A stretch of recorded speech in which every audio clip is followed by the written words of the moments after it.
வணக்கம். இன்றைக்கி நம்ம பார்க்க போகிற வீடியோ மொச்சை பிதுக்கு பயிறு கூட்டு தான் பார்க்க போகிறோம். இந்த கூட்டு ரொம்ப டேஸ்டியாக இருக்கும். இது வாங்க எப்படி செய்கிறதுன்னு பார்க்கலாம்.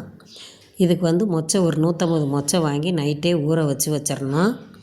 ஊறின மொச்சையை நம்ம ஒவ்வொரு மொச்சையுமா எடுத்து அதில் இருக்க தொலியெல்லாம் நம்ம எடுத்துடலாம். இது நம்ம நைட்டே ஊற வச்சதுனால கொஞ்சம் எடுக்கிறதுக்கு ஈஸியாக தான் இருக்கும். இந்த மாதிரி எல்லா மொச்சையுமேவும் எடுத்துடலாம். இப்போ பார்த்தீங்கன்னா இவ்வளோ தூரம் எடுத்தாச்சு. இந்த பருப்பு நம்ம எப்படி சமைக்கிறதுன்னு பார்க்கலாம். ஒரு கடாயை அடுப்பில் வச்சு ஒரு 3 ஸ்பூன் எண்ணெய் சேர்த்துக்கங்க. எண்ணெய் காஞ்சோன்னா கடுகு பருப்பு ஒரு ஸ்பூனு, கருவேப்பிலை ஒரு கொத்து கருவேப்பிலை, ஒரு வரமிளகா போட்டுக்கலாம். ஒரு பெரிய வெங்காயம் பொடியாக கட் பண்ண பெரிய வெங்காயம் சேர்த்து நல்லா பொன்னிறமாக வதக்கிடுவோம். வெங்காயம் நல்லா வதங்கணுன்னா ஒரு தக்காளி பழம் பொடியாக கட் பண்ணியிருக்கேன், அதையும் சேர்த்து நல்லா வதக்கிடலாம். தக்காளியை நல்லா வதக்கிடணும். இந்த அளவுக்கு வதங்கினதுக்கப்புறமா நம்ம உரித்து வச்சுருக்க மொச்சை பயிரையும் சேர்த்துருவோம்.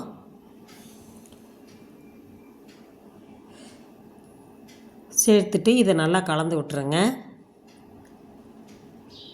இந்த அளவுக்கு கலந்துக்கலாம். கலந்துக்கிட்டு ஒரு 2 டம்ளர் தண்ணி ஊற்றி வேக வச்சுருவோம். இது நீங்கள் சீக்கிரமாக வைக்கணுன்னா குக்கரில் கூட வச்சுக்கலாம். இதே அளவு மாதிரி இதே மாதிரியே தாளித்து குக்கரில் வச்சிங்கன்னா சீக்கிரமாக வெந்துடும். இதுக்கு தேவையான அளவு உப்பு சேர்த்துட்டு நான் மூடி வச்சுருக்கேன். பருப்பு நல்லா வேகட்டும். இப்போ மசாலா ரெடி பண்ணிடலாம்.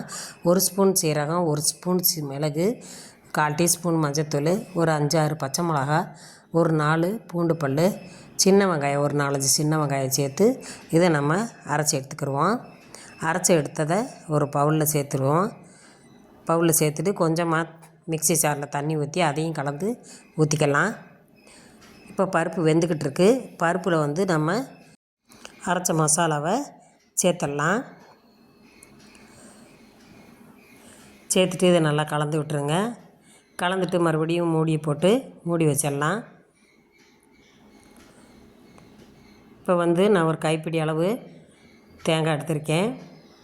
இதில் ஒரு 5-6 முந்திரி பருப்பு, கைப்பிடி அளவு பொட்டுக்கடலை சேர்த்து இதையும் நல்லா மை போல் அரைச்சி எடுத்துக்கிடுவோம். இதையும் அரைச்சிட்டு இப்போ நம்ம கொதிக்கிற பருப்பில் அதையும் சேர்த்துடலாம்.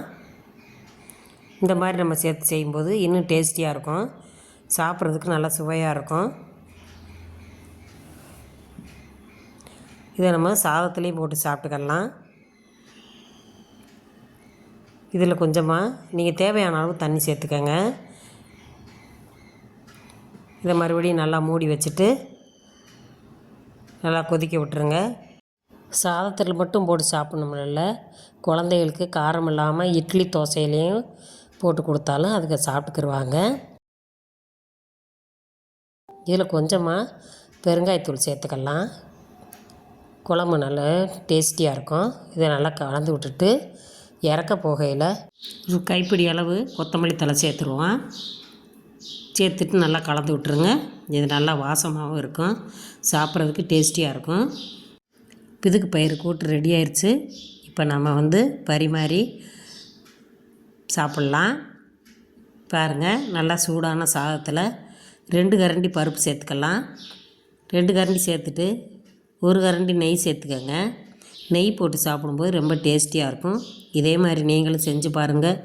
இந்த வீடியோ உங்களுக்கு பிடிச்சிருந்துச்சின்னா நம்ம சேனலை மறக்காமல் லைக் பண்ணுங்கள், சப்ஸ்கிரைப் பண்ணுங்கள், ஷேர் பண்ணுங்கள், கமெண்ட்ஸ் பண்ணுங்கள். தேங்க்யூ.